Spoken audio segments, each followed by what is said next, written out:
we talked about your team, the guys and ladies that are going to be on your team to help you make this a successful transaction. So we gave you high level, these are who they are, but now we're going to actually talk about what they're doing, when you want them involved, and basically your interaction with these people. So the first thing we're going to talk about is your mortgage broker. You made an offer on the property, your offer got accepted.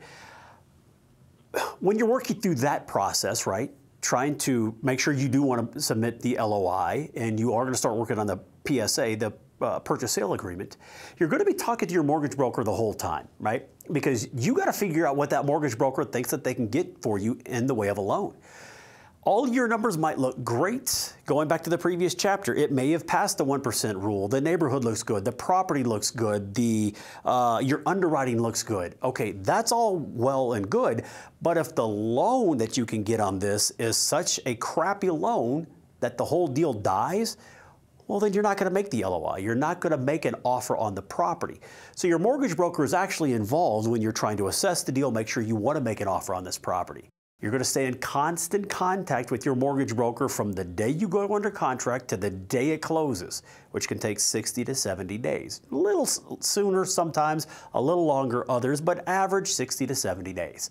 Your mortgage broker is going to be very involved. Again, they're the advocate for you. They're the ones trying to make sure that all this comes together nice and neat and you can get that loan from your end lender. You need to be able to get in touch with these guys pretty regularly and stay in contact with them. The next person, right, we talked about this too, the real estate attorney.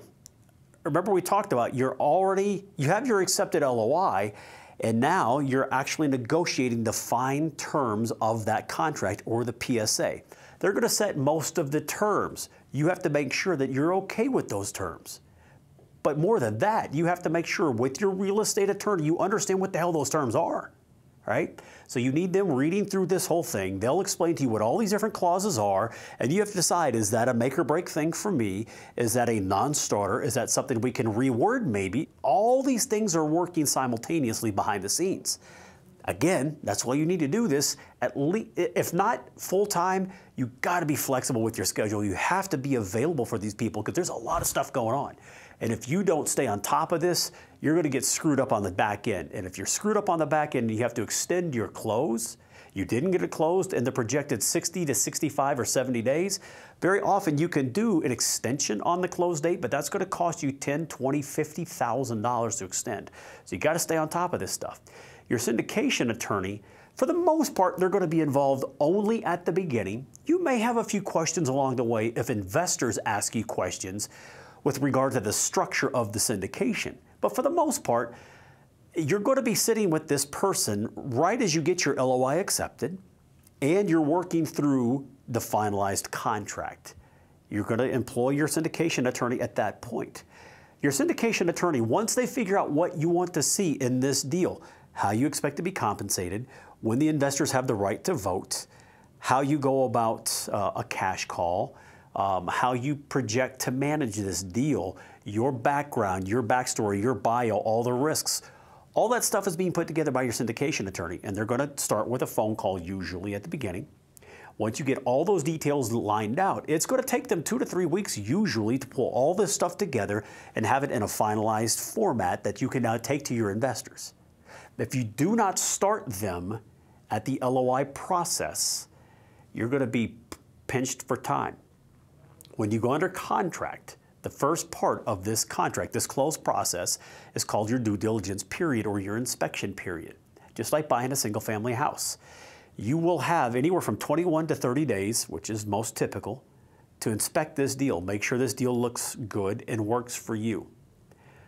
Unless it's negotiated otherwise, within that 21 to 30 days, you have the legal right to bail out of that contract for any or no reason and get all of your earnest money back. Again, it depends on how you structure your deal. That's where your real estate attorney is going to be very, very vital for you. So you have this 21 to 30 day period. Your syndication attorney is putting together your offering for you. If it takes them 2 weeks, and you start at the day that you go under contract, and let's say you have roughly 4 weeks to get all the stuff figured out, you want to have your money raised by the end of that due diligence period. Because if you go past that due diligence period, all of your earnest money is gone. if you decide to pull the plug, almost without exception. There are some ways around that, but usually that's the case. So if you don't get started raising money, because legally you're not supposed to really start raising money until people have seen these documents. Until they get these documents, they cannot give you any money. So if you lose 2 to 3 to 4 weeks and you get out of your due diligence period and you haven't started raising any money, now you're taking a huge leap of faith that the next 30 days that it's going to take to close the process, close the deal, you're going to be able to raise it all in that next 2 to 4 weeks. That's a really bad idea. So get your syndication attorney involved very, very early. After you've got that syndication attorney engaged, like I said, they're going to get all your documents pulled together. It's usually going to take 1 to 2 weeks. Sometimes it'll go past 2 weeks, but that's not very common. You'll almost never get it within a week, so that's very hard too. But after you get all those documents, you're going to send all the documents out to your investors. They're going to take some time to get comfortable with the deal. Most people don't understand what they're reading because they've never done this before. Or if they have, this is not their job day to day. So they're going to send this out to their own attorney to read through this contract that you're basically sending to them, the syndication documents. Make sure they feel comfortable with it. Make sure they understand what all the clauses are for themselves. So it could take, days to a week or two for them to get it out to their attorney, get all that information back, feel comfortable with the deal, and now they feel comfortable giving you their money. So it could take them 1 to 2 weeks to go. So again, that's why the syndication attorney has to get going early, because you need to get those documents back from them as soon as possible so you have your investor with enough time to read through those documents, feel comfortable with those documents, and then send the money in. Myself, I like to have at least 50%, if not the entire amount of money that I need raised before I get out of my due diligence period. Because remember, once you're out of your due diligence period, almost always you're not going to get that earnest money back. If you can't raise the money for any reason, you're going to lose all that money that you put up. And that's 1% of the purchase price. So now you've got your investors, you're fully funded. Something that again, this is not linear. So while all that's going on, you also need to engage your insurance agent early in the process. This really needed to start back in the deal assessment phase too, because this can vary a lot. I've had properties where my insurance is about $190 to $200 a unit. I've had properties where my insurance is going to cost me over $400 a unit. So it could be a huge, huge range of prices for these properties. You got to get that guy involved very early on, that guy, that girl, whoever. You got to get them involved very early on, because it's going to take sometimes 1 to 3 weeks to get, just your basic quote together. They can give you a high level at the beginning when you're trying to assess the deal. Okay, if that's where it comes in, or at least close to that number, the deal works, I will make an offer on the property. But then once you're in a contract, these guys have to get everything lined up and that policy in force and in place before you close. If you wait, let's say you go through your due diligence period, you don't want to worry about this because you're too tied up with everything else, you're stressed out. You're going to wait until after your due diligence period is up. Oh, then I'll get my insurance. No, because if it takes 2 to 4 weeks to get this done sometimes, you're out of time. You don't have time to wait. This guy has to be engaged very early on to make sure you get this covered. You get to the end and you don't have your insurance in place, you're not going to get to close. Again, if you don't close and you have to extend your close, very often there's going to be a penalty for that because you didn't abide by the original contract. You might have to extend 2 weeks, 4 weeks, a couple of months, whatever it is. You're going to get penalized for every week of overrun on the close that you have to engage, basically.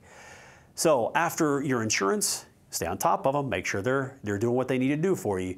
You're also going to need to engage your CPA or your bookkeeper, because you got to get yourself organized. I want the CPA or the bookkeeper to be engaged, I would say at the very least 2 weeks before you close. And the reason for that, you have to have all of your investors' input into the system if you're going to be doing that yourself, because you might have a third-party management company, but remember, you're the asset manager. You're still managing the company that owns that property. So you will have to have all the investors' input into your accounting system, because when you send out distributions, quarterly usually, some of you might choose to do it monthly, and that's fine. But whenever you start sending that stuff out, you have to have all of your investors in the property, in the software, so we know how to get it going. They're going to need to input your closing statement. So the day before you close, you're going to get a finalized, or sometimes the day of, you're going to get a finalized closing statement or a buyer's statement.